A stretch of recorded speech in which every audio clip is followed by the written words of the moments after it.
নমস্কাৰ, সকলোৰে ভাল চাগৈ কুশলে আছেনে?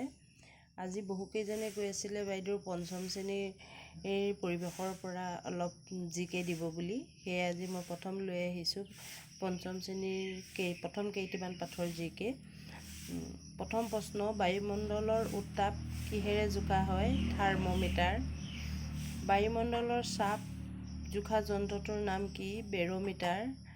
বৰষুণৰ পৰিমাণ জোখা সঁজুলিটোৰ নাম কি? ৰেইন গজ। বতাহৰ দিশ জোখা সঁজুলিটোৰ নাম কি? উইণ্ড বা দিগদৰ্শী সূচক। বতাহৰ গতিবেগ জোখা সঁজুলিটোৰ নাম কি? এমিনোমিটাৰ। বতাহৰ গতিবেগ আৰু দিশ নিৰ্ণয় জোখা যন্ত্ৰটোৰ নাম কি? অসমীয়াত বায়ু মোজা আৰু উইণ্ড চক্স।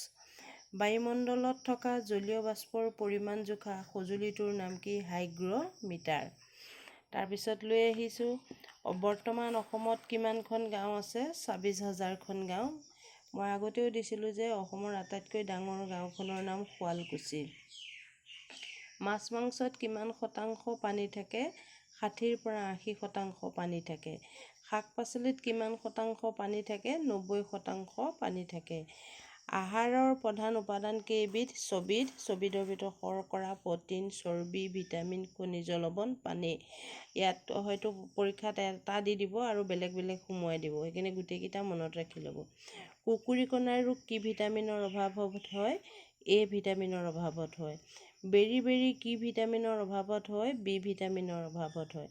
দাঁতৰ আলুৰ পৰা তেজ ওলোৱা, উখহা আদি ৰোগ চি ভিটামিনৰ অভাৱত হয়। হাড়ৰ ৰোগ কি ভিটামিনৰ অভাৱত হয়? ডি ভিটামিনৰ অভাৱত হয়। তাৰপিছত আহিছোঁ কাটিলে যে আমাৰ কেতিয়াবা তেজ বন্ধ নহয়, কি ভিটামিনৰ অভাৱত হয় সেই তেজ বন্ধ নোহোৱাটো? কে ভিটামিনৰ অভাৱত। মাংসপেশীৰ বিকাৰ কি ভিটামিনৰ অভাৱত হয়? ই ভিটামিনৰ অভাৱত হয়। এইটো প্ৰশ্ন খুব আহি থাকে, কেঁচুৱাৰ পয়া লগা বেমাৰটো কি ভিটামিনৰ অভাৱত হয়? কেইবাটাও পৰীক্ষাত আহিছে, ডি ভিটামিনৰ অভাৱত। আৰু এইটোও আহে, গৰল ৰোগ কিয় হয়? আয়ডিনৰ অভাৱত হয়। এই দুটা প্ৰশ্ন প্ৰায়ে দিয়ে। তাৰপিছত নৱীকৰণযোগ্য সম্পদ পানী, উদ্ভিদ, বায়ু। যিবোৰ সম্পদ পুনৰ সৃষ্টি হৈ থাকে তাকেই নৱীকৰণযোগ্য সম্পদ বোলে। তেনেবিধ সম্পদৰ নাম দি সুধিব, এইটো প্ৰশ্ন আহে। অনৱীকৰণ হৈছে কয়লা খনিজ পদাৰ্থ যিবিলাক খুব সঘনাই বা বহু বছৰৰ মূৰতহে ইয়াৰ সৃষ্টি হয়। অসমৰ ৰাজ্যিক পক্ষী কি? দেওহাঁহ। অসমৰ ৰাজ্যিক প্ৰতীক কি? গড়। এইবিলাক আপোনালোকে পাৰিব, তথাপি মই পৰিৱেশখনৰ পৰা দিব বিচৰা কৰাৰ কাৰণে উলিয়াই দিছোঁ। ভাৰতৰ ৰাষ্ট্ৰীয় চৰাই কি? ময়ূৰ। অসমৰ পুৰণি কয়লা খনিটোৰ নাম কি? মাকুম। প্ৰকৃতিত পোৱা সবাতোকৈ গুৰুত্বপূৰ্ণ ইন্ধনবিধৰ নাম কি? কয়লা। অসমত আছে কয়লা খনি মাকুম, লিডু, মাৰ্ঘেৰিটা, জয়পুৰ। পৰীক্ষাত দিব পাৰে, ইয়াৰ এখন দি সুধিব যে কোনখন অসমৰ কয়লা খনি। সেইকাৰণে মনত ৰাখিব, মাকুম, লিডু, মাৰ্ঘেৰিটা, জয়পুৰ।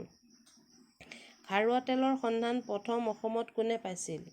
ইংৰাজে পাইছিল। মই এইটো প্ৰশ্ন আগতো দিছোঁ 1889 চনত। এই প্ৰশ্নটো কেইবাটাও পৰীক্ষাত দিছিল। বিশ্ব বন দিৱস কেতিয়া পালন কৰে? 21 মাৰ্চ তাৰিখে। বিশ্ব বন বৈচিত্ৰ্য দিৱস কেতিয়া পালন কৰে? 22 মে তাৰিখে। বিশ্ব বন্যপ্ৰাণী সপ্তাহ কেতিয়া পালন কৰে? অক্টোবৰ মাহৰ প্ৰথম সপ্তাহত পালন কৰে। আৰু বিশ্ব পৰিৱেশ দিৱসটো আপোনালোকে জানেই, সেইটো পাঠটোত আছিলে, মই দিয়া নাই, 5 জুন তাৰিখে। সকলোৰে হাতত হয়তো পঞ্চম শ্ৰেণীৰ কিতাপখন নাথাকিব, আৰু সহজ হ'লেও ইয়াৰ মাজৰ পৰা প্ৰশ্ন আহি যায়। আপোনালোকে ভিডিঅ'টো চাই ভাল পালে লাইক আৰু কমেণ্ট আৰু লগতে শ্বেয়াৰ কৰিবলৈ নাপাহৰিব। ছাবস্ক্ৰাইব কৰি ৰাখিব, কাৰণ পুনৰ পাছৰ ভিডিঅ'ৰ বাবে আপোনালোকে লিংকটো পাই থাকিব। ধন্যবাদ।